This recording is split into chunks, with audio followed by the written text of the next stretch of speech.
Half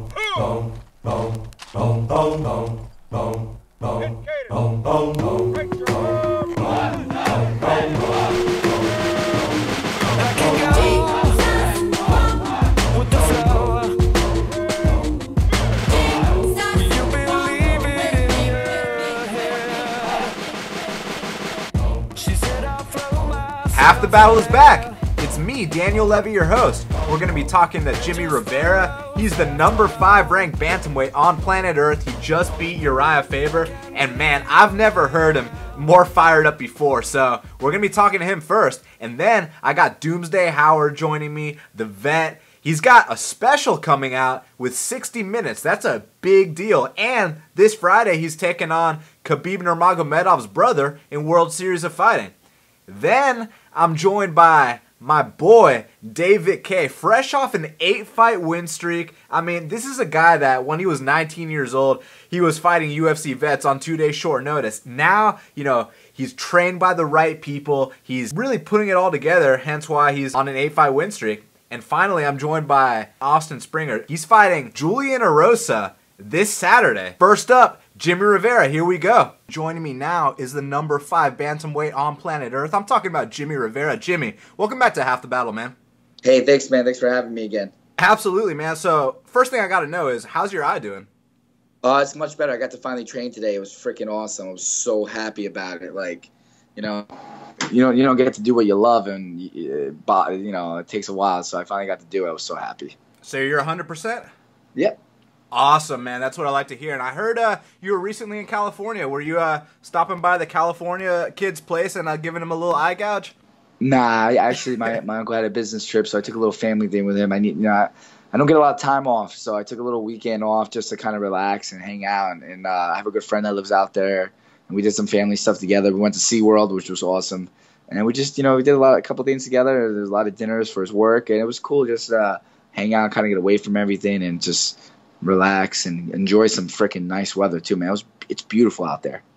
That's badass. What was that like, man? I mean, was that a nice little escape for you? Yeah, it was awesome. I've never been to San Diego. I've been to San Bernardino, but that's nowhere close to San Diego, and it was awesome. It was a great experience. I had a fun time.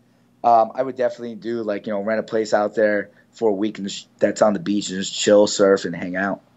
Yeah, man, it sounds pretty damn awesome. So, dude, now you're officially the number 5 guy on planet Earth. I mean, we've been talking since the Pedro fight, and, I've been saying that you're a top 5 guy, but now it's official and no one can dispute it. Yeah, it's great. It's a great thing. Hard work pays off. It really does. And, what's so cool about your fight with Faber was that, I mean, a lot of people might criticize you, oh, you didn't finish him and this and that. But what I saw in there was I saw a future world champion because, I mean, it was kind of like GSP and Aldo in the sense that you didn't take any unnecessary risks. You just did what you had to do, and you won every single round clearly. Yeah, I mean, it was kind of hard to fight him. When you're trying to stay in the pocket and exchange, and he's jumping out and moving back because he's getting hit. I mean, what are you going to do? I mean, he was coming in with me, and it was like I would hit back and he would move, and then I would come in and he would run. And it's like one of those things. But I was upset at first. I told my coach, I'm upset at first. I didn't get the knockout. You know what I mean? He's like, you know what? You got to look at it this way. And he put it down. He's like, if you would have got a knockout, everybody said it was a fluke. You beat him for 3 rounds. All 3 judges had 30-27. That is not a fluke. There's no way anybody can say you got lucky. And I'm like, all right, make a good point. He always knows best. So I was like, all right. I couldn't even argue. I'm like, you're right.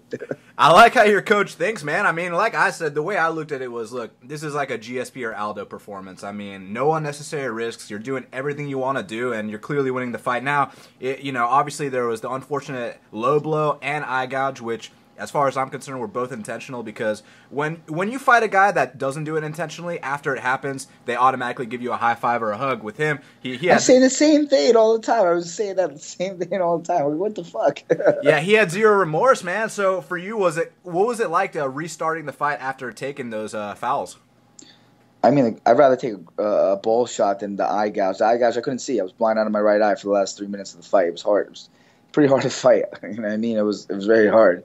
And I was, happy to take the win. It's hard to see how it looks from out there. You know what I mean? My coach is saying you're doing great, you win the round, this and that. It's just one of those crazy. I know fans always want to see people, especially people who know about fighting. They want to see banging it out and beating the crap out of each other. But sometimes you get two people who are technical, and you know what I mean, they want to win. It's a whole different story. And was there any point, like at the beginning of that fight, where you were like, dude, I'm fighting Urijah Faber? In the first round was like that. I was like, holy shit, this is really happening. I grew up watching this guy. Now I'm fighting him. This is cool. So like when you were like leg kicking him and getting off on your strikes, were you at all like, dude, I'm piecing up Faber? Like what was going through your mind, dude? Or was it like I got to stick to the game plan? Like tell me about it, man. 'Cause it's cool. First round, I just was like, I gotta see me starstruck because I promised I wouldn't get like that. My coach was like, it's just he's an average show. I'm like, yeah, and I thought he was an average person too. It's just like you get in there like holy shit, it's cool. It's not even that. It's like starstruck. I was like, this is really cool. Like I was enjoying the moment a little too much. But then I just got back to my game plan. I assumed he was going to wrestle with me a lot the first round, and he didn't do that at all. So I really, like, going in the second, third, it was like, all right, we're just staying up and striking. You know what I mean? This guy's not going to wrestle me at all. I was so freaking surprised. And with that said, it was just, that was pretty much it. I was like, damn. And, there was one point I said to my coach, I'm like, I know you wanted me to follow up, but it was so damn nice I had to admire it. When I swept him, hit that calf sweep, and he went down to his ass, down to his face, I was like, that was awesome. Yeah, that was cool as hell, man. I saw, the whole lead up to the fight. I mean, you were doing so many interviews. You did interviews with everyone. During fight week, I was like, man, I really hope Jimmy's focused. And obviously you were. How do you balance that, man? I mean, because, I kind of give you credit for, it's like, it seems like it's just, Jimmy's a really good guy. You know what I'm saying? And in those interviews, you were asked the same questions over and over, and you still were super damn cool about it. Yeah, it doesn't bother me. Listen, I guess you could say it's part of the game, but it's another way to get my my name out there, and it's cool. And they ask questions, and if they're the same, it is what it is. It's cool. I juggle a ton of shit. Like that's why I just tell people work with me when you want to do an interview. You know what I mean? I'm still at my school right now. I still got to go upstairs and clean my mat before I leave. I'm just a lot of stuff going on. I mean it's crazy. I'm juggling like I'm always juggling like 4 or 5 things at a time. You know what I mean? I'm always doing a whole bunch of stuff. And I guess it's just the way my mentality is, just hustle, hustle, hustle. And when I die, I can rest. There you go, man. And you're giving back to the people that, were there for you, which is awesome. I mean, I saw the support from Tiger Schulman's. They were posting that video of all the kids wishing you good luck. And it's just cool to have that support. What's it like for you, man?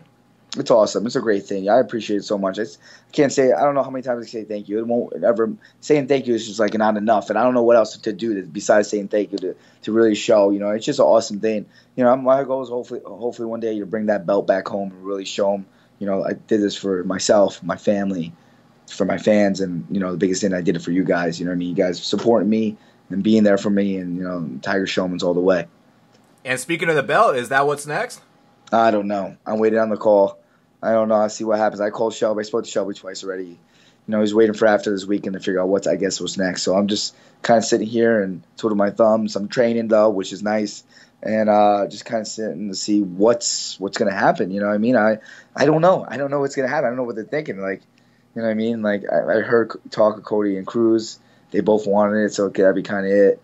Caraway's finally saying he'll fight someone, so it kind of leaves Dillashaw. I'm just like, you know what I mean? As long as whoever I beat is gonna, if they give me a title shot, hell yeah. Or as long as whoever I beat is gonna give me a title shot after that, I'm down. You know what I mean? That's the biggest thing. You know what I mean? Whoever's up next is gonna give a title shot, then hell yeah. Definitely. Now you said you spoke to Shelby. What do you say about your performance? It was brief. I always keep it brief with him. You know what I mean? I don't try to chit chat his ear off. Keep it brief. The guy's busy as hell. I just want to know what's next. How you doing? And it's always a text, hey, what's up? How you doing? What's next? You know what I mean? and he was like a little too soon, so this and that, a little chit-chat. That was the first one. The second one, I'm like, hey, Sean, how you doing? He's like, good, I don't know. I'm like, I go, hello, you beat me to it, okay. You know what I mean? I just like that. I mean, listen, I can't, I don't like bothering the guy. You know what I mean? I texted him last week and then the week after my fight, so I'm just leaving it be, you know what I mean, and see what happens then. I can't do any more than that. Absolutely, and you got some other good news. You're in the video game, man. And, dude, it's funny. I went over to a buddy's house, played the game a little bit, and it looks just like you, and he throws fast combos just like you. I was like, damn, that's badass. What do you think? It's surreal. It's crazy. Like, people actually play me as a video game. One guy goes to me, it was funny. One of the guys I know, he's like, hey, you can play with yourself all the time. I'm like, that's just wrong, but funny.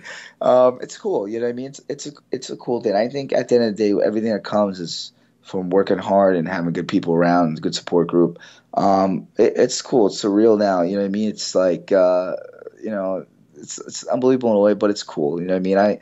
I still think I'm just the average. You know, I'm an average guy, man. I just go out there and just do my thing and have fun, and that's it. You know, nothing special. Really about me. I don't know what else to really say. I can't like my students, like my manager wants to throw me a party this Saturday for a fight victory. I'm like, because we push it off because we had a lot of stuff going on, and I'm like, I don't really want the party. I'm like, it doesn't, we don't need to do it. He's like, no, we're doing it. I'm like, all right, well, we'll do it, whatever you want. I said, if you want to do it, we'll do it. That's funny, man. So, dude, your former opponent, Yuri Alcantara, he's fighting Brad Pickett this weekend. How do you see that one going down? I don't know. I want to see it. It's going to be an interesting fight. You know what I mean? It's very interesting. I mean, if Brad Pickett does what he did with Almeida and keep, watch out for those kicks, he can. I think he'll win it.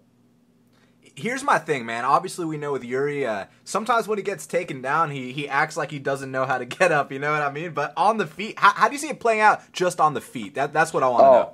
That's what I'm saying on the feet. I mean, if Brad Pickett, you saw what he did to Almeida. Yeah. If he does what he does to him and just, obviously watch out for that jump knee, he'll be fine. You know what I mean? He'll do well. I just, you can never say that's an interesting fight because he's a really good boxer, Brad Pickett. Yeah, definitely. Okay, so you think Pickett can get the better of the exchanges with the hands? I think so if he keeps the distance short and doesn't give him that room to kick. But if he gives him the room to kick, Yuri's got it. If he goes down to the ground, I think Pickett's got it. I don't know. That's interesting. When I fought Yuri, we weren't on the ground that long. I don't really know. He can get up too, so it's going to be an interesting fight. It's going to be one to see. You know what I mean? Just like the Lineker and Dotson. Dude, speaking of which, I know you got a chance to watch that, right? Yeah. What'd you think? I thought Lineker won. Everybody thinks Dotson won. You see the strikes and stuff, but look at the whole control of the cage first of all, and who's aggressive. Then you look at the exchanges. How many times you saw Lineker win in the exchange, and then okay, he had a little thin on his eye, but yeah, he's running after you the whole time. You run after someone, you put yourself in a little bit of danger. I think he won, and I think Dotson needs to go back to 125 and try to get better so he could try to beat Demetrius Johnson. That's what I think. I think he couldn't beat Johnson twice, so he came up to 35 because Dillashaw was champion. He beat Dillashaw. I don't like him. He made that comment like, you better watch out, all these 35ers. I'm coming for you. I'm like, I'm gonna something like that. It was like a couple months when he first came up 35. I'm like, bro, whatever. So I was happy. Honestly, it's you laugh. I look at my uncle. I'm like, look, we're watching 225ers fight at 35. That's what we're watching. That's true, man. So last time we spoke was after Lineker's fight with Mayday, and you said, I need to see him go past the first round. Now you saw him go past the first round. So are you more impressed with him, or is it just he beat up a 25er? No, I think he fought very smart. I was actually impressed that he was kind of smart fighting Dotson. He was he didn't rush in. He was patient. And I give him. He got a set of balls on him, and he was smart. He didn't rush in all the time, and he was trying to work his way in, and I think it was good. I think it was a good fight. I mean, he had a lot of leeway, to relax because, in a way, it was because he was basically chasing Dotson the whole fight, Yeah. So it's just the way it was. So it was really interesting. Yeah, it was badass, dude. So, before we get out of here, obviously, you want that title shot. Let's say they make you take one fight before that, and you got the option between Cody, TJ, and Lineker. Who do you want the most out of those three? Cody, TJ, or Lineker? You know what? I think out of all of them, I think the toughest fight is TJ. Honestly, I don't really care. Whoever's gonna give me the shot, that's it. It could be Cody, it could be TJ, it could be Lineker. I'll take either one. I really don't have anything against people. I actually had a little, I don't know if you want to say it, just a little exchange of words on Instagram because, man, Junkie put something up and he's like, oh, Cody don't love us, I'll beat them all. I replied, I'm like, one step at a time, homie. I'm like, ... Then he said something like, oh, you better watch yourself or I'm gonna shut your mouth and end your career and this and that or something like that. I replied, I'm like, listen, your passive aggressiveness does not going to work in the cage. And then he didn't reply after that. I was like, okay, he didn't reply after that. I'm like, oh, that's interesting.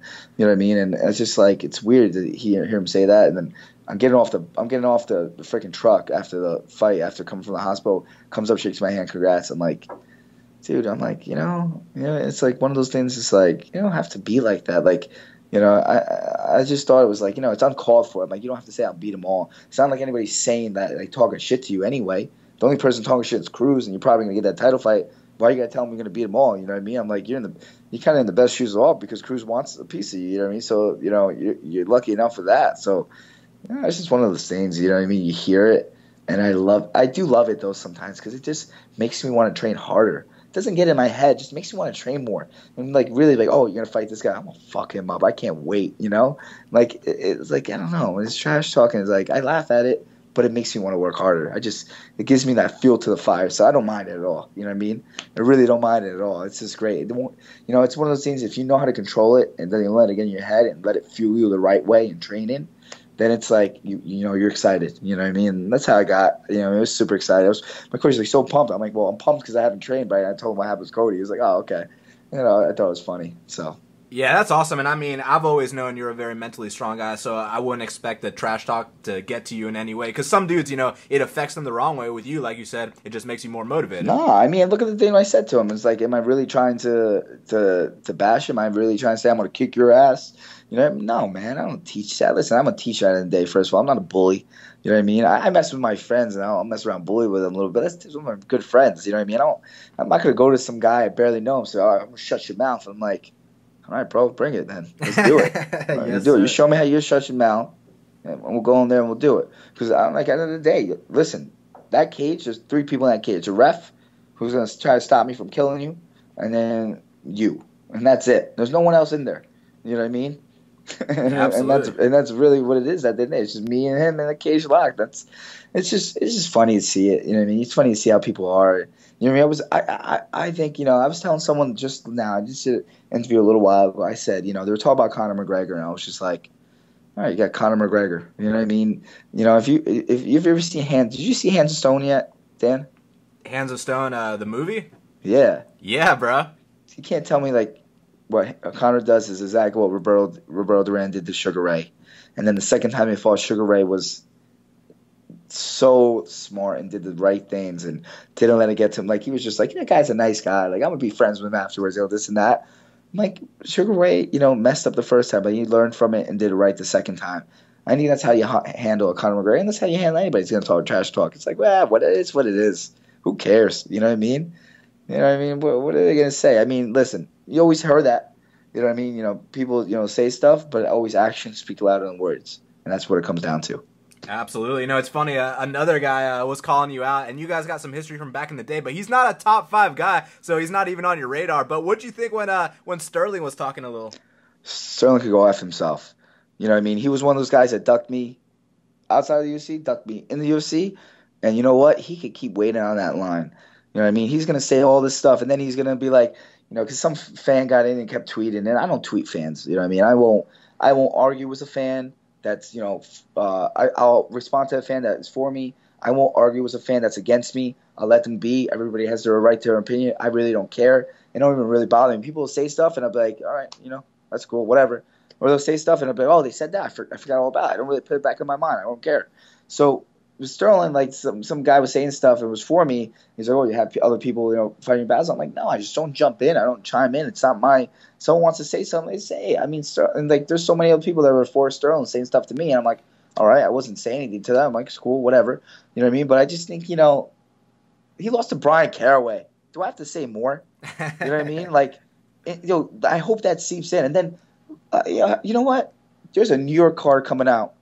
And what's crazy because they showed a picture of all these guys that were there representing New York. Only one guy's fighting from it. You know what I mean? Yeah. Representing New York for the. So I'm like, oh, there's a New York card and you're not even on it. How's that feel? You know what I mean? Like, New York City. You know what I mean? And like, my teammate's on it. I'm like, good for him. Good for my teammates on it. But I don't know. I don't care. You know what I mean? You know what? All the best. But it comes towards me. You know what I mean? I'm gonna take him out. You know what I mean? That's it. You know what I mean? It is what it is. But I don't. Yeah. I just think it's funny. You know what I mean? That's it. Yeah, it's awesome. I mean, they either love you or they hate you, but as long as they care, that's all that matters. Man, they can pretend to love you and hate you behind your back too. They could be like, "Oh, I got an autograph. Oh, I hate him though." The way it is. Who cares? I don't care. Listen, I don't care. It's at the end of the day, you know what I mean. If you let it get to you, then that's it. You just gotta be strong-minded. words are really nothing. It's always the actions that you want to worry about. Well said, my man. Jimmy, you got anything else you want to get off your chest? Yeah, man, I'm tired as hell right now. No, I mean, thank you for the interview. Thank you for not keeping me on for like some people do for like an hour. I appreciate that. You know what I mean? I'm a busy guy. I have so much going on, and I appreciate that. Thank you. And, obviously always thank you to my fans. My fans, my friends, my family, my coaches, thanks to NutriBio and Tiger Fight Gear. And like always, you can find me in the city at 34 East 23rd Street. Come by, say hi, or even take class. And hopefully one day, you make it over here so you can come by and take class, man. Definitely, man. Would love to. Jimmy, thanks for taking the time to speak with me right here, right now on Half the Battle. Always a pleasure, my man. And best of luck in the next step, bro. No problem. Thank you so much. All right, brother. Have a great night. You too. Peace. Bye. Doomsday Howard. It's Daniel from Half the Battle. Hey, what's up, bro? How you doing? Doing excellent, man. Yourself? Just chilling, man. On my way home, man. Perfect time for the interview. Awesome, man. Glad to hear it, dude. You pumped for your fight, man? It's coming up. I'm beyond pumped, man. I cannot wait to fuck shit up. Real talk, dude. Yeah, that's what's up, man. I mean, you're taking on a Russian. You already know the deal. I mean, they throw big bombs, and when it's time to grapple, they grapple, man. So you ready for a serious 3-round fight? Yeah, I'm ready for 3 rounds. I didn't even go 3 rounds, bro. Like, everybody say he's Russian, he's crazy. I don't give a fuck. Wasn't the people I understand? I've been doing this long enough. I fought all over the world, some of the best, most dangerous guys in the world. Yeah, his brother's in the UFC. The kids do make a thing, but he's still new. He has 12. I think he's 12-1. Okay, I'm 24-12. So I have basically triple more of the fights. And it's like whatever. Like people they make a big deal. Let me tell you something. I brought in a big camp. I had Brendan Ward. I've been messing with him, man. And if anybody knows who Brendan Ward is from Bellator, he's one of the best wrestlers around, man. And let me tell you something. Me and him went toe-to-toe. He'll take me down, I'll take him down. He's definitely a better wrestler, but I was able to neutralize him. So, and he told me, listen, man, I think you got this kid because this kid is not going to be as good as wrestler. He has that Russian style, but we have the American style. And I love to say it, but Americans are the best wrestlers, so I ain't worried about it. Not too much anyway. Yes, sir. Yeah, I'll take some good old American wrestling over some sambo, if you know what I mean. Yeah, exactly, man. So and a lot of people don't know, man, that after this fight, I'm graduating. I'm about to get my black belt soon. Oh yeah, in jiu-jitsu? Yeah, in jiu-jitsu, Brazilian jiu-jitsu, BJJ. I'll be a black belt. My man, how do you feel about that? Feel great, man. It's been long overdue. I've been doing jiu-jitsu for 14 years, but I never just wanted my black belt. I want to truly earn my black belt because you got kids who become black belts and then go to certain schools and get toughed up with purple belts. I want to make sure I would never have that issue. Yeah, that's a smart idea. I really respect guys that you go to a new gym, you start learning under a new instructor, and then they start in the white belt. Even if you're a blue belt from a different gym or a purple belt, when you go with that new instructor, you start as a white belt. You know what I mean?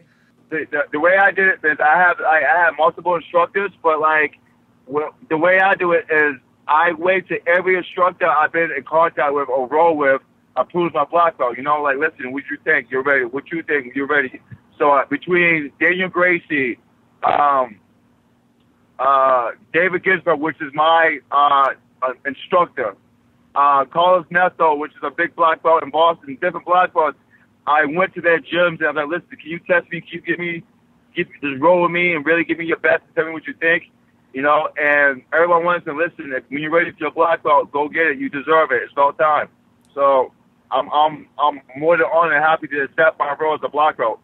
That's what's up, man. There you go. So, dude, in your last fight, you took on Michael Arendt, but there's actually a backstory. He was a short notice replacement, and oftentimes, we like to refer to this as the classic letdown spot because, you've been training your entire camp for a certain guy, then it gets switched at the last minute, and it can be some guys that are the favorites, they don't always come through in that spot, but you came through, man, and it was a good fight. Yeah, it was a good fight, man, because the gameplay was fighting on a Brazilian black belt, man, and that we know he was good in grass, so I was training that, but Michael is rounded, and plus it was a different weight class, it was 185. I was trained to be a welterweight, then I had to put weight back on, which, fucks your body up sometimes because you have to readjust, So So it was a challenge. I thought I should have finished. Now I'll be able to finish Michael, but Michael is a lot more tougher than people think. So, I mean, he put in a great performance. Yeah, no, that was a really good fight. What was it like going up to 185 on 2 weeks short notice? Because I mean, I knew it was a different opponent, but I didn't realize you were going up a weight class. Yeah, man, it was all right, man. I mean, I fought some good guys at 185. It's just I know I'm supposed to be reckoned as a 170 because that's the weight class I should be in. At 185, I can hang with the best. I mean, I did beat Urijah hard at 185, so I could definitely hang with at 185. But some of these 185s today are so huge, it's not even worth it, dude. I meet 185s who walk around 250. I'm like, nope, I'm all set. Yeah, exactly, man. Hey, did you by chance watch John Lineker versus John Dodson last night? I saw clips of it, man, because I've been doing my own thing cutting weight, but I saw clips, and that was the highlights, a reel was amazing. I got to sit down and watch that when I have a better time frame and mind frame, to really break down the fight. But I saw clips, and that was a war. Yeah, it was crazy, man. I mean, I've never seen two dudes that fast before in my life, unless I'm watching, like, Demetrius Johnson or something, Yeah, man. I mean, it was really impressive to see, brother. Yeah, absolutely. So, dude, I mean, what's your mindset like going into this fight? I mean, you seem very dialed in. I'm beyond dialed in, man. I changed a lot of my diet. I changed my attitude towards the sport. I haven't been drinking. Like a lot of stuff, I just did a lot more smarter, I was going through some issues in my life, but now I straightened up and I feel more positive. I'm more energized, more ready. I'm just ready to go, man. I'm really ready to fuck somebody up, dude. I'm so pumped up. Like, if I see him, he see something to me, I'm not smacking right in front. That's what I'm pumped up on him right now. That's what we like to hear, man. What led you to that change, man? I mean, it's awesome to hear you like this. It was that I was being patient. I was being naive to certain shit, man. It was one of those things like, you know what, man? Let me stop, begging what's mine and just fucking take it, motherfucker. Motherfuckers need to know the real doomsday. I just need to let loose and really fucking just go ham. I mean, I'm really just going to win. I'm gonna go in fucking full throttle. And I'm sick of people questioning about his doomsday. Oh, is he out of and is he not ready? I'm like, I'm trying to tell people, look, yeah, I'm 33, but this is my prime. I'm a different athlete. I'm 33 years old doing one-hand ball push-ups. So, and I don't know too many MMA fighters who could do that shit. So, if I'm on my prime, then all y'all out of shape because I'm doing that and y'all not. Damn, son. So where do you feel like you've made the most strides in your game? Just everywhere? Everywhere, bro. Between jiu-jitsu, wrestling, and striking, man. I just think everything, boxing, I think everything's just a lot more cleaner and a lot more crisper, And I'm a lot more confident. I'm actually going to this fight more like a samurai now, like the old school dooms I used to be. Because when I used to fight, man, I just didn't give a fuck. I didn't give a fuck about winning or losing. I was a motherfucker that wins if I did. I die on my shield today. I am, man. Right now, that's my attitude. I'm willing to fucking die in that cage, bro. So I can't fucking wait. Fighting this dude, and he's be talking shit. Oh man, he's gonna see a different person. Oh man. The last time I fought Mad, I fought Daniel Robinson. I knocked him the fuck up. I'm pissed. So you can only imagine what I'm trying to do. Yes, sir. So I mean, the old doomsday. I mean, we can expect that big left hook, that signature left hook. Left hook, knees, elbows, slams. I don't give a fuck. He's a samurai wrestler. Like, people keep saying, oh, he's a great wrestler. I fought some of the best wrestlers in the world, man. It took him, if they didn't beat him, it took him to give him hell, So, yeah, he's a wrestler, but, he's still wet behind the ears. I have so much experience where, not saying he can't beat me, but he's in trouble. He's in for a fight. I hope he's ready to die because I am. Yes, sir. I mean, dude, we might as well just leave it at that. I think you said anything else you got to get off your chest, man? No, I'm just in a different place in my life, man. I've been like with this attitude. Like big news came out that I got diagnosed with autism. I'm right? Autistic. Right. And what it is, people ask me, "Are you faking this?" And did I know? Well, here's the real story, and the story's coming out 60 Minutes in November. Because 60 Minutes is the whole story about it. But what it is like. A lot of people don't know I grew up in basically special needs classes basically throughout my whole school life. It wasn't until I got to high school and sophomore that they started putting me in regular classes because I show so much improvement from being what I was to that.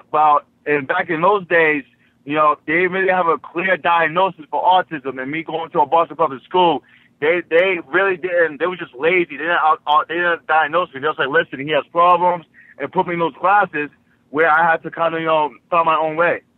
But now, you know, now that I was diagnosed with, now I know why I was in those classes, right? But I feel better about that. At first, I was scared and ashamed to come out, but now I don't give a fuck because I realized that's not my fault. Me being what I am and what I went through, that's not my fault. I didn't control that. That's either God's gift or God's curse, whatever you want to call it. But that's the way I was made, and I accept it. And that's what I told the world. And my whole goal is to show the world, yeah, I struggle like that, but I'm still the motherfucker I can be. I can be better.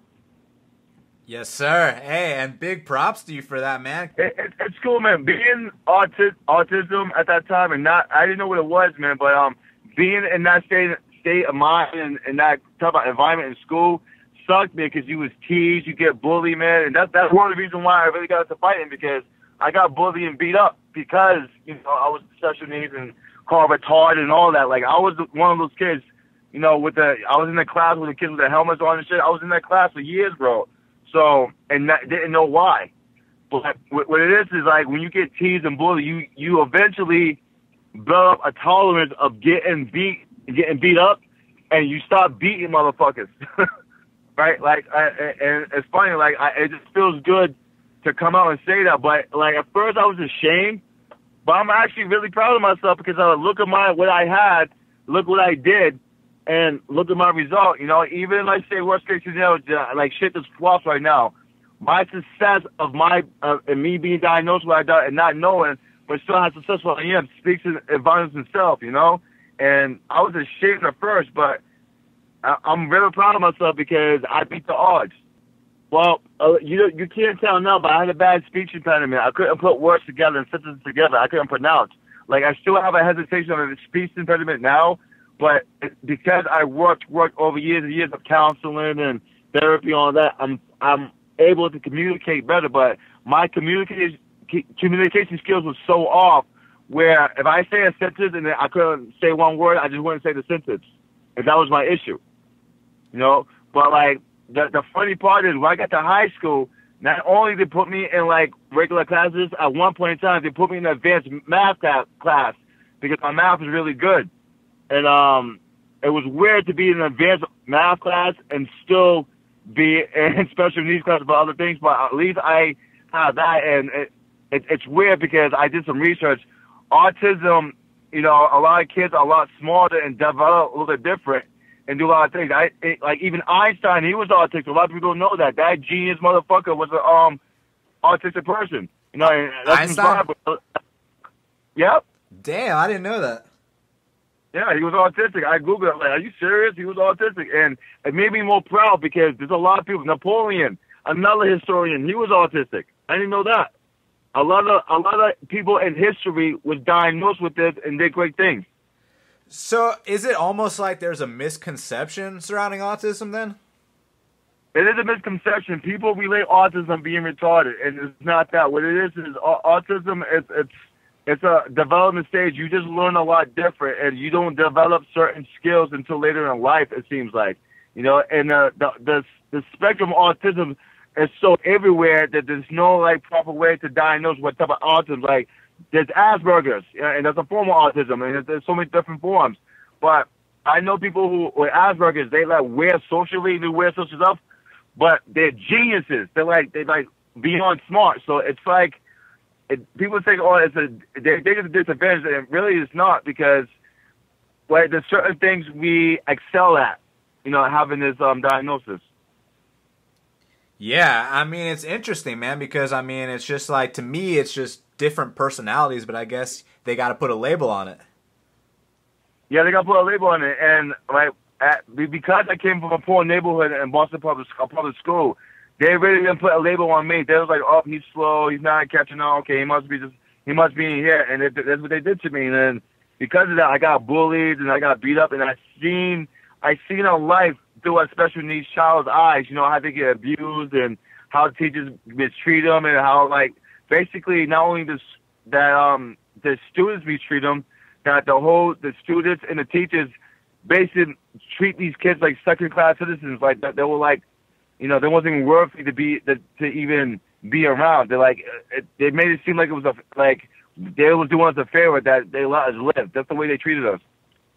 You ever thought about like maybe like talking to like a classroom or some kids or something like that, or have you ever done that? Or I've been doing that for years, man. I've been speaking to City Year. I've been speaking to Roxbury Community College. I've been doing everything. I never did it on the spectrum when it was national. You know, I did it locally, you know, and that's one locally in Boston. Yeah, that's good, but it doesn't reach the spectrum as much, you know. But now I have a stage. 60 Minutes give me a stage where it's going to be a nationalized, you know, and 60 Minutes Action was my plan from here. I was hoping, you know, to be a representation or the face of autism. Listen, yeah, I have the disease, but look at my accomplishments. You know, I did between having great jobs, being in UFC. I just did a movie called House of Rules, you know, and I did the movie, acted, and I choreographed half the fight scenes. So it's been a crazy experience. But my whole goal is I want to show the world, listen, yeah, I have this, but don't feel some type of way about yourself. You should feel good. There's always something you can do. Don't think because you have autism, you are subject to have only a certain life. I want to show them, listen, I have this disease, but look at my life. You can still have a great life and still do great things. Really well said. And wow, 60 minutes. I mean, that's a big deal, dude. It is a big deal, man, but it's when I did it, man, I didn't really do it for me. I felt it was my responsibility because I know what I know, saw what I saw, to expose the world, the truth, and the talent that could come from the disease. You know, you can't just say, oh, he's this and that's it. No.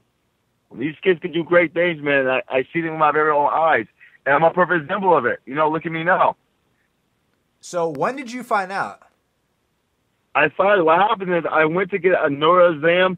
You got to do that like every 3-4 years. And the doctor I was talking to, I was just talking about my childhood and stuff like that because she was asking questions. And she was listening to my whole life story. She was like, you should get checked out. I'm like, what do you mean?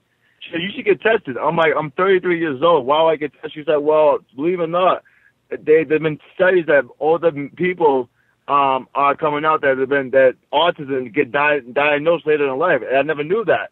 So I go get tested, come to find out I'm autistic. I'm like, oh, shit, you know what? That explains a whole lot of shit in my life. How do you feel about it? I mean, are you happy you know, or did you wish you didn't find out? Yes, sir. Dooms. Thanks again, brother. Thank you, brother. Yeah, I'm actually happy, man, because honestly, you know, I feel a lot better myself. You know, I was kicked out twice in the UFC. That makes you feel some type of way. You know, I struggle with certain things in life, you know, and I was feeling some type of way about myself. But to know that even though, you know, bad things happen to me, with my circumstances, I was able to get to that level and perform at that level and go there twice, you know, and still be like, and still hang with, you know, some of the best people in the world with my diagnosis. So that's what makes me proud. Yeah, I mean, you beat some great guys in your career and fought some amazing fighters. So, dude, that's badass. I commend you, my friend. Thank you, man. So, dude, I mean, it's going down, this Friday? This Friday. I can't fucking wait, man. I can't wait. I'm just going to go in there on my shield, either leave with it or on it. Well, that's what the fans like to hear, man. Dooms, thanks so much for the time, brother. That was awesome, man. No problem, man. I appreciate it, brother. Thank you for calling me, brother. You got it, man. Let the audience know where to follow you, you know, when the 60-minute special's coming out, and just anything else you want to plug, man. Word up. Here we go. John Doomsday Howard on IG. John Doomsday on Snapchat, my favorite app. John Howard, Facebook, MMA Doomsday. Check it out. I'm did that special on 60 Minutes. It's coming out sometime in November. I don't know when or what time, or they didn't confirm it yet, but it will be coming out soon. Also, check out House of Rules. Google it. House of Rules is about an underground MMA movie about fighters. I'm the first scene in. Yes, I died, but, you know, I'm there. Also, I choreographed, me and Johnny Hickey choreographed all the fight scenes, except for one scene, which is the bar scene.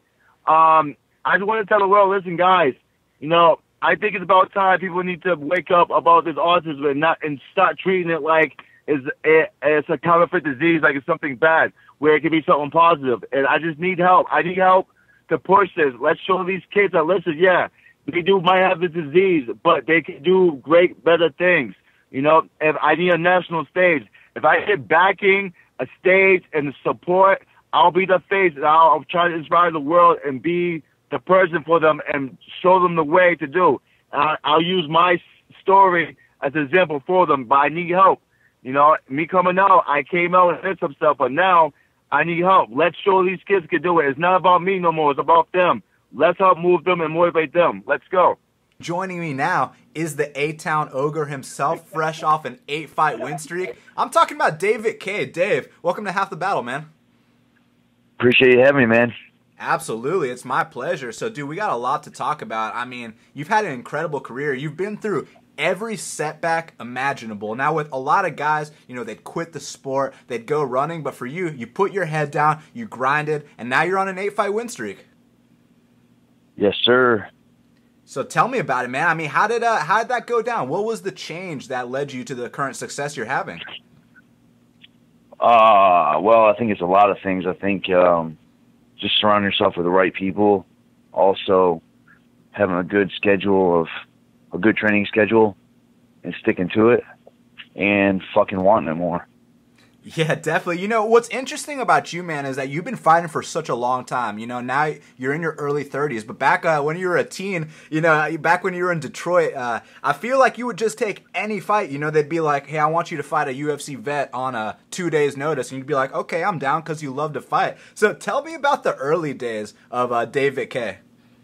You're exactly right with what you just said. I was just desperate to fight and would fight anybody and didn't really think about consequences or future. So I messed my record up early on, but as you see now, I've, you know, made some better decisions and, you know, changed my weight class, and now I'm kicking some fucking ass.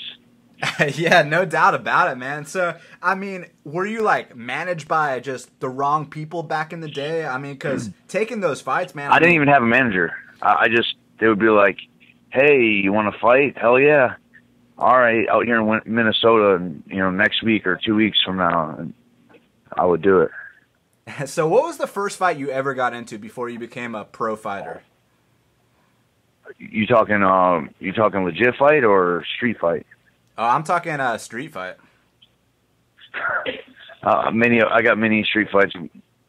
You know, growing up in Michigan, everyone's trying to test you or pick on you. So, I mean, I can't even remember the first fight I got in. I've been in hundreds of fights. Do you remember one that sticks out in your mind before you became a pro? Yeah, I do. I was probably 22. Me and my friends were just starting training, and we got in a street fight out in Detroit on Woodward Avenue.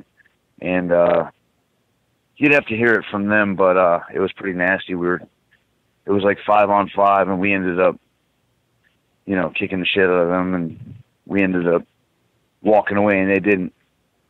There you go, man. So at what point did you realize, look, man, I want to be a pro fighter that gets paid to fight?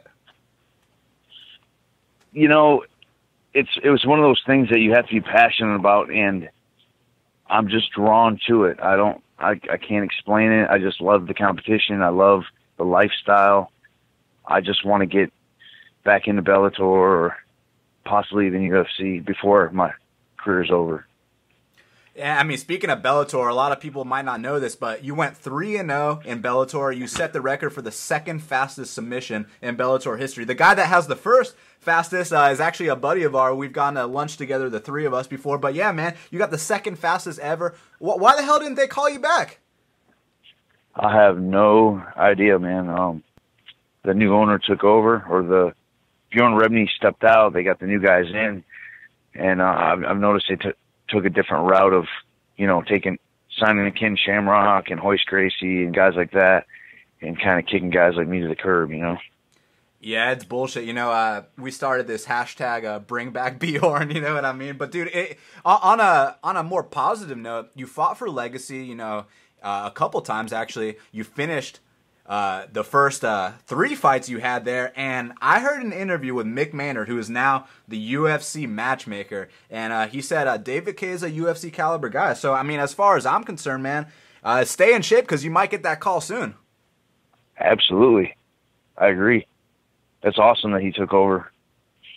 It really is. It's funny because people, drop out of fights all the time. You even saw it last night with Josh Berkman. He fought a new guy, Zach Otto, who was filling in for Bobby Green. And he took the fight on a week's short notice. He went out there and he beat Josh Berkman, who's a UFC vet, an established guy. So it just goes to show you that, the lifestyle you were referring to earlier, you stay in shape. You never know when that call may come. Absolutely. I'm looking forward to that. Yeah, the thing about it is you're probably going to get it on like a week short notice. Like you're going to get the call on Monday and you're going to have to go fight on a Saturday. Yep. I mean, I'm fucking ready, man, especially if it's the right opportunity. UFC or Bellator, man, I'm fucking ready. Put me in, coach. Now, in your last 2 fights, you took on very hype prospects, against Cody Wilson. This is a guy that he fought you. He was 9-1. He was on the UFC's radar. If he went out there and beat you, he would have got that call. Yes. Yep. Him and Jared were both, well, Cody was on a 9-fight win streak and Jared was on a 6-fight win streak. So I'm fighting these guys that are like fucking good. So when I beat them, or when I win, sometimes I'm, winning a decision, but it's not like I'm beating scrubs. I'm beating these fucking animals, and they make me look bad because they're so fucking good. You know what I mean? So it's fucking tough, man. Well, I mean, you're on an 8-fight win streak for a reason, man. And, I think one of the reasons, not just the fact that, you're taking the right fights, you're training properly, your lifestyle is just on point right now, but also the way you approach the fights. Because, back in the day, like we mentioned, you were the young guy that would take any fight. Oh, I'm 19 years old and they want me to fight Joe Riggs. Okay, I'll go do that. But now, you're not standing and banging with every guy. You're doing what you're really good at, and that's grinding dudes the fuck out. Mm-hmm. I love it. I love taking their soul. It's a beautiful feeling.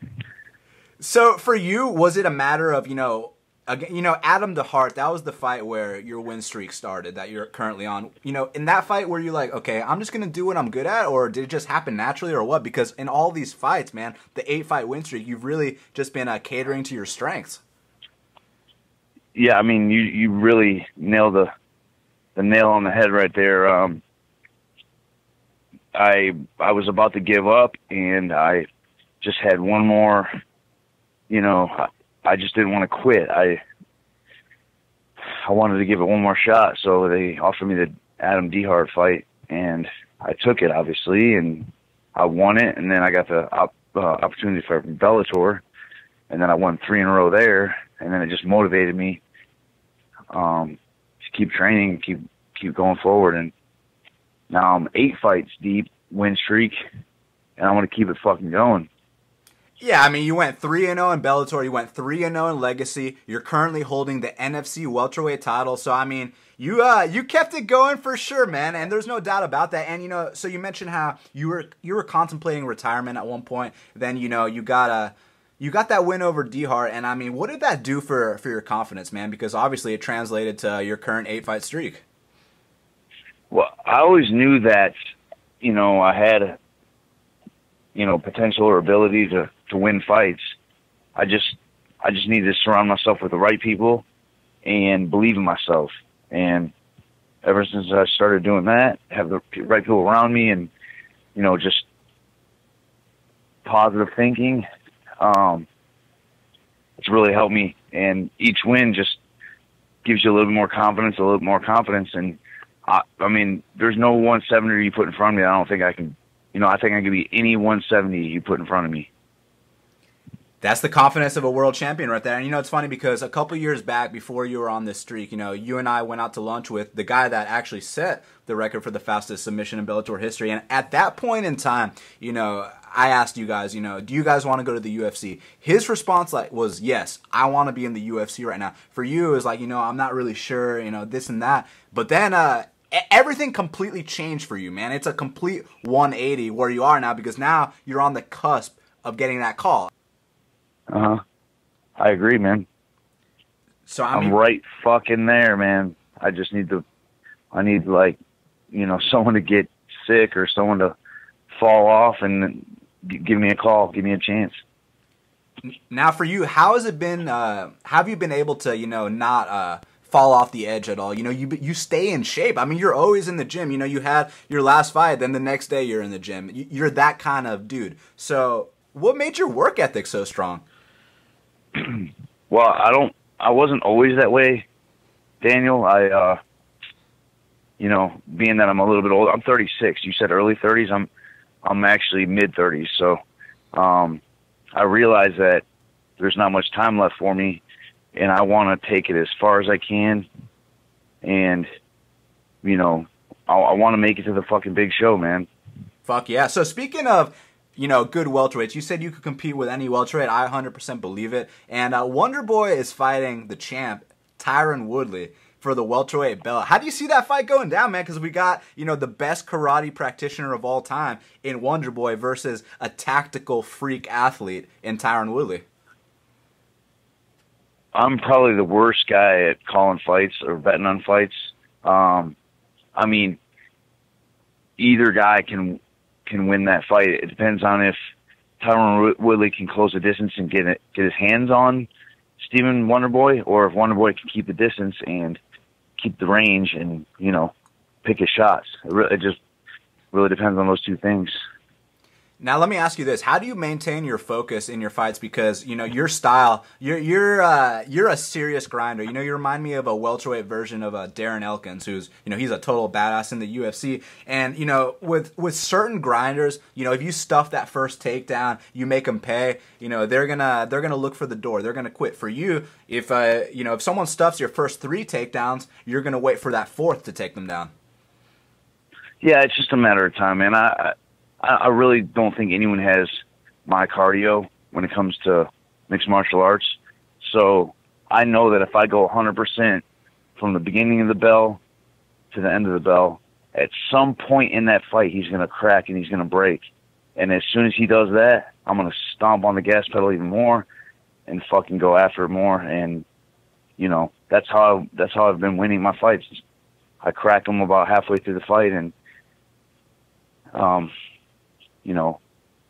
either get a submission or get a victory or get a decision, but I know it's going to happen.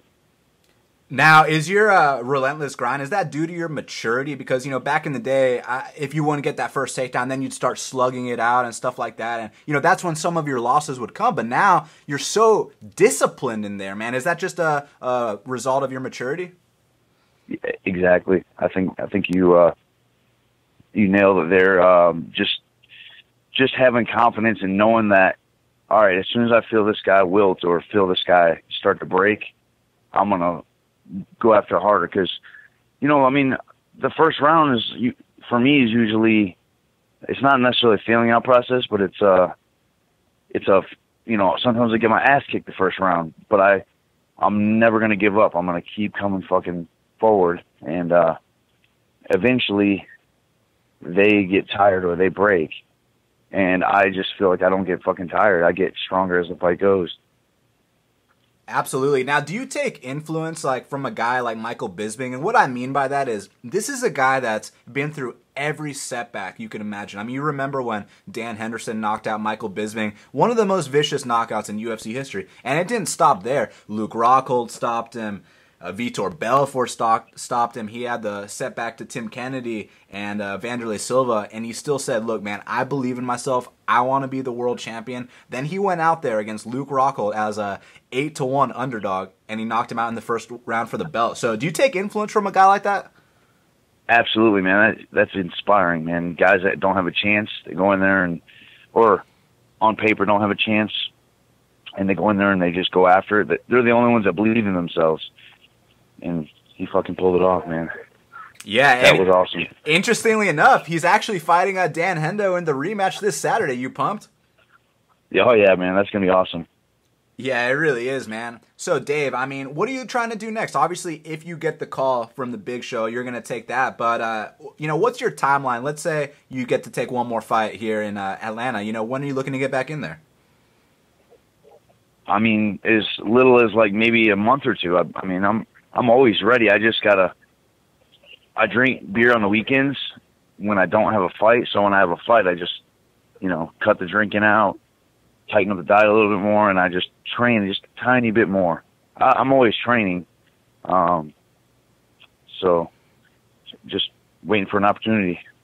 Absolutely. Now, how do you make it so that you peak on time? Because I know with all the fights you've had, you've started to master that. Well, I usually like about 6 weeks. Like if someone offers me a fight, I like to have about 6 weeks just so I can, cut the drinking out, really get my body where I want it to be, and get my cardio on point. It's really a timing thing. It's a process. And I think that I've, I don't want to say mastered the process, but I know the process now, and I enjoy the process instead of like, freaking out or getting anxiety. I just enjoy the process.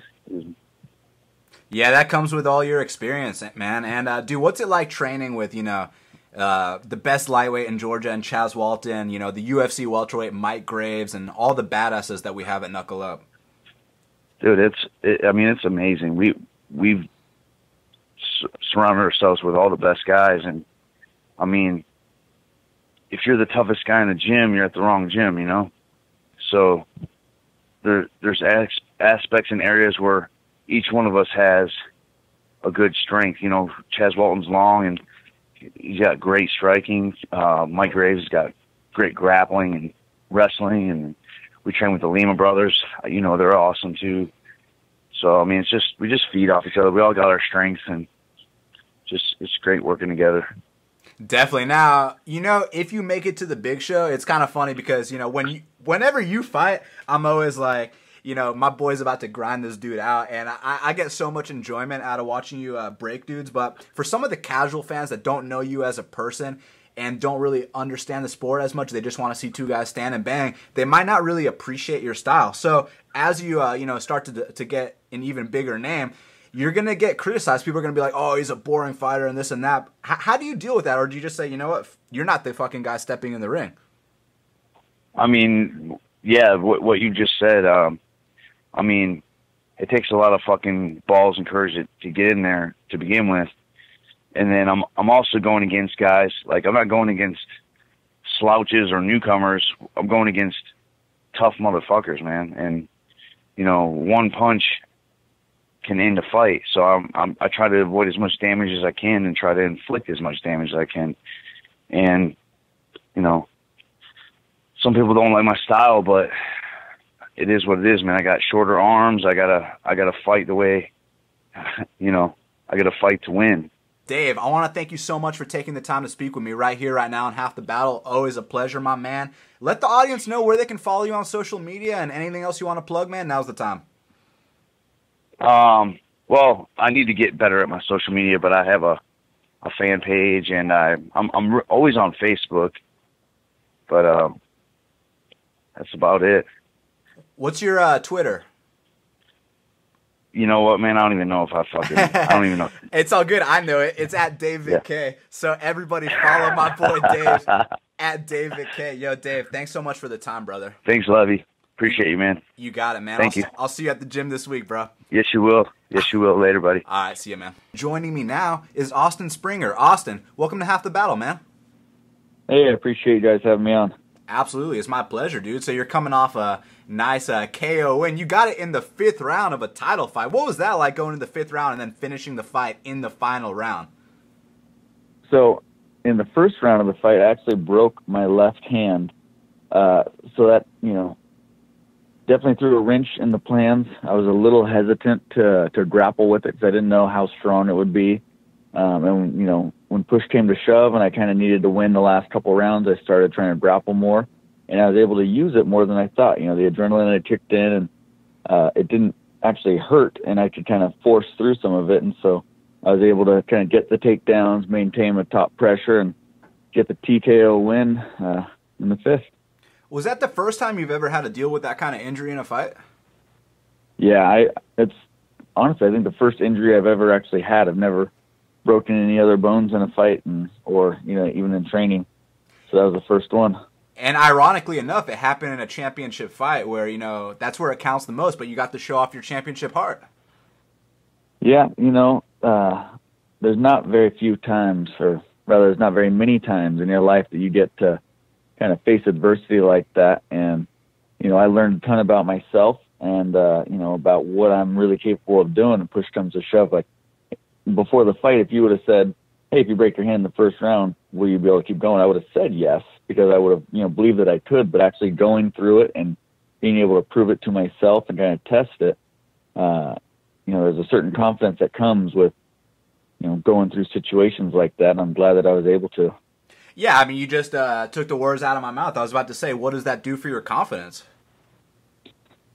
Well, I know I can throw a hell of a left hook. But yeah, like I said, it's just, it's just awesome to be able to go through something like that, and come through with a victory. Next up, man, you're taking on Julian Erosa, and that's going to be a good scrap, man. As Connor would say, he teeps, he runs, he plays that game really well, and I agree, man. He's a good mover, he's a point striker, and how do you feel about cutting off the ring with a guy like that? A lot of people say he has good footwork, and I would disagree with that. He moves a lot, but his footwork is not smooth, and I think that's why he gets hit a lot of times, because he crosses his feet when he's moving. He does single or, occasionally double strikes, but he more uses it to keep you away because he has that long reach. And in the fights that I've watched of his, he's made it very obvious on how to beat him. I mean, he doesn't really hide a lot of stuff. He does the same type of things. He does, some of the basics very, very well, but he doesn't have an advanced skill set of certain things that he does very, very well. So I'm looking to go out there and kind of display what I can do. Absolutely. I mean, he tries to do the whole Dominic Cruz thing. You think you're going to knock him out? Because you mentioned that the guys that have beaten him, they showed the blueprint, and they've all won via knockout. Do you think that's what's going to happen here? I'm not going to hunt for a knockout. Chael said it best. When you're trying for a knockout, you either get the knockout or you get the loss. And so I'm not going to look for it. I think that our styles match up very well for me, whether it be, me catching a submission, me, maintaining top control, or me, catching a knockout. I'm not going to look for any of those, but I'm going to be ready for all of those. And this is your first title defense, man. What's it like being the champ? Nothing new. It feels like every other fight I prepared. Each fight you gain a little bit more knowledge about yourself. You gain a little bit more about what's the best type of training camp for you. So that's why you hear so many guys say, "Oh, this is the best training camp I've ever had." Well, each one should be. And just like everybody else, this has been my best training camp. I've been able to put a lot of things in the right spots, kind of get all my ducks in a row to make this the highest opportunity for me to walk away with the W after this training camp. Now, obviously, you're not looking past your opponent at all, but the long-term goal is to go back to the UFC, right? Oh, absolutely. So, I mean, Absolutely. Winning against a guy like Julian Erosa, that'll get you right on the radar because, I mean, he's a UFC vet. Anytime you get a victory over a UFC vet, you immediately get on their radar, and you could be on the short list for, one of those short-notice calls. Yeah. I said before, the easiest way to get to the UFC is to beat somebody that's been there. After my last title fight, the promoter asked, in an interview, kind of what I wanted next. And I told him point blank, I want to fight somebody that's been in the UFC. I want to fight somebody that's going to highlight my career. It's going to gain the most recognition. And so that's where we're at coming this next Saturday on October 8th. And that's what I'm looking for, is to get that win and look down at my phone call and have a text message from my manager saying, hey, let's move on to the next one. Well, as the genie in Aladdin would say, your wish is my command, and now you're taking on a UFC vet, and obviously it's a big opportunity for you. But I got to ask you, man, did you get a chance to check out John Lineker versus John Dodson last night? I didn't. I'm actually from the area, but I didn't go to the fights. To be completely honest, I wasn't. It was a good fight card, I heard, but they hadn't been to the Portland area in 7 years, and so for them to come back and bring a card not packed with any real local guys and a demographic where here in Portland, I mean, we have amateur and pro fights almost every weekend here, to where there's no lack of mixed martial arts. So when I saw pictures of the crowd last night, I was bummed out that not a lot of people were there because I don't know if they're going to be back anytime soon now. Well, the fighters delivered, man. It's too bad not too many people attended, but man, the fighters definitely came to fight. And dude, you mentioned the last time they were in Portland, and obviously one of the best main events in UFC history. I mean, Randy Couture versus Nogueira. I'll always remember where I was when I watched that fight. Were you there at the venue when that happened? Oh yeah, I was there. I started fighting because I loved watching Randy fight. I actually moved to the Portland area initially because Randy had a gym here, Extreme Couture, right here in Vancouver. So I moved here to train at that gym, and when Randy fought on that card, as soon as it was announced, I got tickets right away. Dude, what was it like seeing that legendary battle in person? It was fun. Bummed out he lost. Sucked seeing him get dropped by Nogueira, and just kind of not dominated, but definitely lost handedly. But it was really cool to be able to see him compete while he was still active. Dude, he lost, but I mean, you remember the ovation from the crowd after the fight because, I mean, Randy showed his heart, man. I mean, he got dropped, then immediately he was in a darce, and we all thought, okay, this fight's over. Somehow he escapes the darce, gets on top, so we're all like, yeah, he's Captain America, you know what I mean? Exactly. Definitely a highlight being able to watch somebody like that perform. Yeah, no doubt about it, man. And I got to ask you, who you got between Conor and Eddie? I think Eddie. I think he might not be as quick or as snappy as Conor, but he's going to be, ferocious on top control. And I think he hits harder pound for pound than Conor.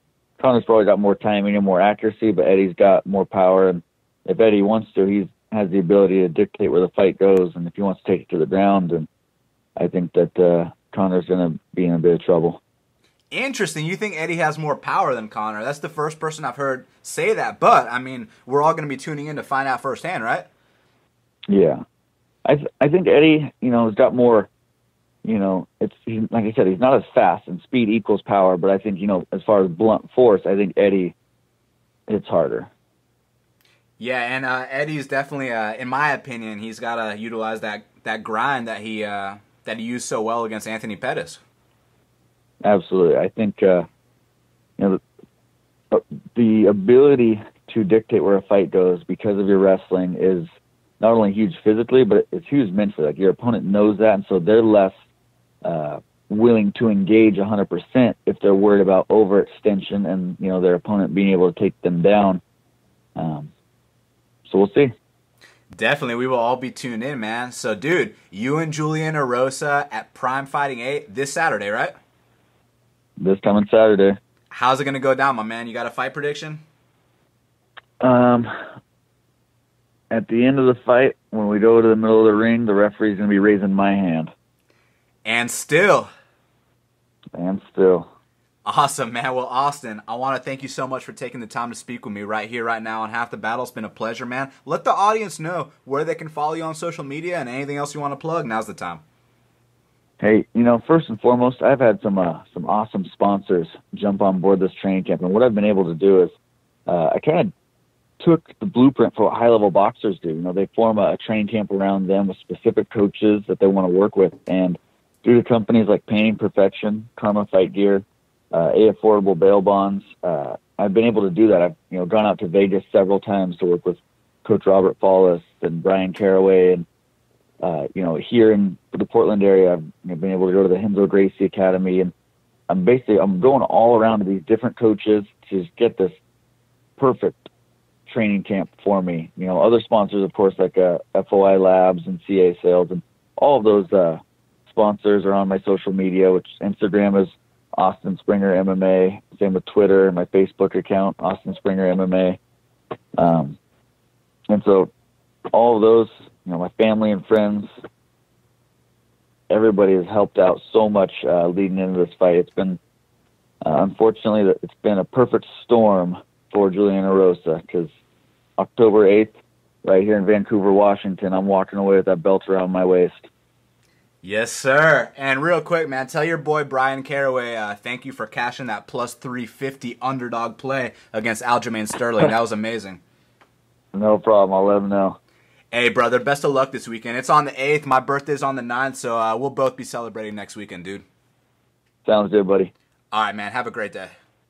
Take care. There you have it, folks. Jimmie Rivera, Doomsday Howard, Dave Vitkay, and Austin Springer. Thank you guys so much for checking out this special edition of Half the Battle. This was episode 99. Episode 100 will be coming out later this week. We got James Vick, Sean Carey Tattoo, and Albert Morales breaking down UFC 204 with me, so definitely look out for that. And guys, thank you so much for sticking with me. 99 episodes, about to be 100. I truly appreciate it. And for all the new fans, thank you guys too. Subscribe to Half the Battle on iTunes, SoundCloud, and YouTube.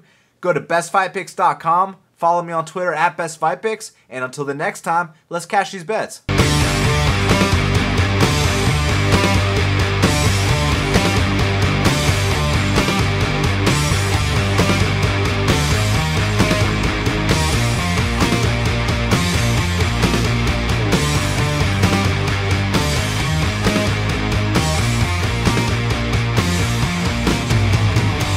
My mama was raised in the era when clean water was only served to the fairest skin. Doing clothes you would've thought I had help, but it wasn't satisfied unless I picked the cotton myself. You see it's broken, erase some nuts that don't touch anything in the stove. And it's written, erase some nuts that come in, please buy more. What you want, a Bentley, fur coat, a diamond chain? All you blacks want